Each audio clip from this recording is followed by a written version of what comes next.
আজ মেয়েটার জন্মদিন। কাল সন্ধ্যে থেকে কেকের বায়না ধরেছে সে বাবার কাছে।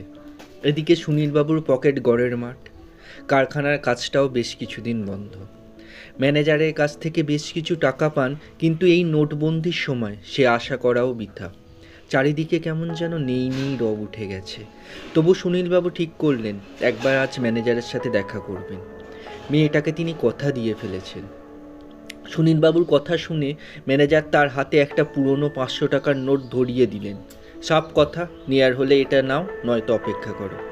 বেচার মুখে সেটি পকেটে ভরে নিলেন সুনীলবাবু। আশেপাশে বেশ কিছু কেকের দোকান ঘুরে দেখলেন, কিন্তু কেউই পুরনো নোটের ঝামেলা নিতে রাজি হলো না। এইদিকে বউ বেরোনোর আগে পই পই করে বলে দিয়েছে আজ তাড়াতাড়ি বাড়ি ফিরতে, সন্ধে যেন না হয়। বড় বাজারের দিকের একটা বাসে উঠে পড়লেন তিনি। ওই দিকে কোনো দোকান যদি নিতে রাজি হয় এই আশায়। উঠে দেখলেন বাস ভর্তি ভিড়। দাঁড়িয়ে আছেন বাসে, হঠাৎ নজর গিয়ে পড়ল একটি লেখার ওপর, পকেটমার হইতে সাবধান। বড় বড় করে লেখা আছে জানলার ওপর। এই লেখাটা একটা মানসিক দ্বন্দ্বের মধ্যে ফেলে দিল তাকে। সে জানে হয়তো ওখানেও এই টাকায় কেউ কেক দিতে রাজি হবে না। মেয়েটা বাড়িতে আশা করে বসে থাকবে বাবার আশার। এই সবে 5 বছরে পড়েছে মেয়েটা। এইটুকু মেয়ে, তবু কখনো মুখ ফুটে কিছু চায় না। এই প্রথম সে বাবাকে কিছু বলল। একটা দীর্ঘশ্বাস বেরিয়ে আসে ভিতর থেকে। পুরনো বিদ্যাটা আর একবার হলপ করবে কিনা মনে মনে চিন্তা করতে থাকে। এই ভিড় বাসই ছিল তার আগের কর্মস্থল। সে আগে পেশায় ছিল শহরের নাম করা পকেটমার, কিন্তু এই কল্পনার মা আসার পর থেকে তাকে এই পেশা ছাড়তে হয়েছে, সাথে মদও। কিন্তু আজ আর একবার তার বিদ্যা পরখ করবে নাকি। সামনেই একটা লোকের পিছন পকেট থেকে মানিব্যাগটা উঁকি দিচ্ছে। মনের মধ্যে টানাপোড়েন চলতে থাকে। একবার, লাস্ট একবার। কিন্তু মেয়েটার হাসি হাসি মুখটা বারবার মনে ভেসে উঠতে থাকে। যা হবে হোক, জীবনেই শেষ একবার, এই ভেবে আরও একটু ঘেঁষে দাঁড়ায় লোকটার। পকেটে হাত ঢোকাতে যাবে, কেউ একজন হাতটা চেপে ধরে। পাশে একটা লোক ব্যাপারটা খেয়াল করেছে, সে বুঝতে পারেনি। অনেক দিন অভ্যাস নেই। বাস জুড়ে কলরব ওঠে, চোর চোর। মাঝ রাস্তায় থেমে যায় বাস। উদ্দাম জনতা একটা মানুষকে নিয়ে আদিম খেলায় মেতে ওঠে। কালো রাজপথ লাল হতে থাকে জায়গায় জায়গায়।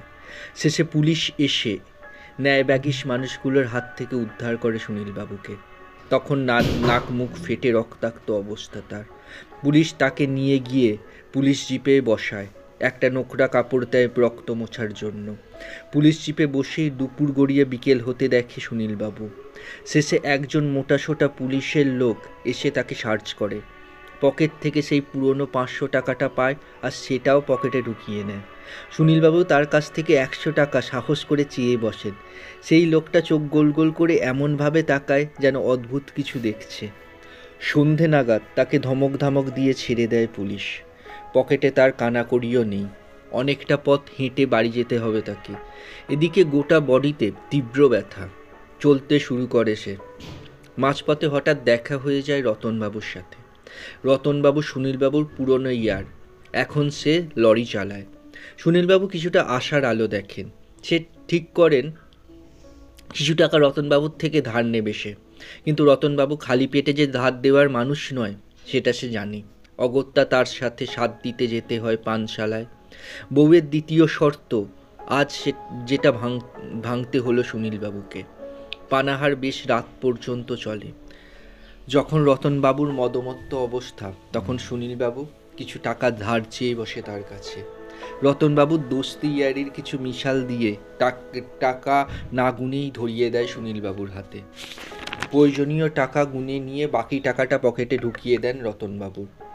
তিনি খুব বেশি পান করেননি, তবু রাস্তা হাঁটতে যে অসুবিধে হচ্ছে টের পান সুনীলবাবু। রাত তখন বেশ গভীর। আর কি কোনো কেকের দোকান খোলা থাকবে? অবশেষে একটা দোকান খোলা পান তিনি। কেকের ওপর বড় বড় করে লেখান মেয়ের নাম। কেক নিয়ে আরও জোরে জোরে হাঁটতে থাকেন তিনি। মেয়েটা যদি ঘুমিয়ে পড়ে? বাড়ির দরজার সামনে এসে হাঁপাতে থাকেন তিনি। দরজায় কড়া নাড়তে থাকেন। দরজা খুলে তার দিকে তাকিয়ে কিছুক্ষণ স্থির হয়ে দাঁড়িয়ে থাকে কল্পনার মা। মুখটা তার মুখের কাছে নিয়ে এসে নাক সিটিয়ে পিছিয়ে যায়। চোখ দিয়ে তখন আগুন ঝরে পড়ছে তার। সুনীলবাবু কোমল সুরে জিজ্ঞাসা করেন, মেয়ে কোথায়, ঘুমালো নাকি? এবার ওনার স্ত্রী রাগে ফেটে পড়েন, চিৎকার করে বলেন, আবার ওই ছাইপাশ খাওয়া ধরেছ? বাহ, মেয়ের গা ছুঁয়ে প্রতিজ্ঞা করেছিলে, ছি, দূর হয়ে যাও এখান থেকে। সুনীলবাবু মিনতির সুরে বলেন, একবার মেয়েকে ডাকো না, দেখো ওর জন্য কেক এনেছি।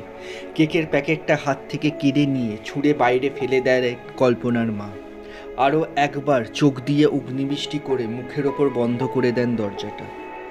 আর ডেকে লাভ নেই, সুনীলবাবু জানেন। বসে পড়েন দরজার গোড়ায়। হঠাৎ তার ঠোঁটে দেখা যায় হাসির রেখা। তার মেয়ের সাধের কেক এখন পাড়ার কুকুরে খাচ্ছে।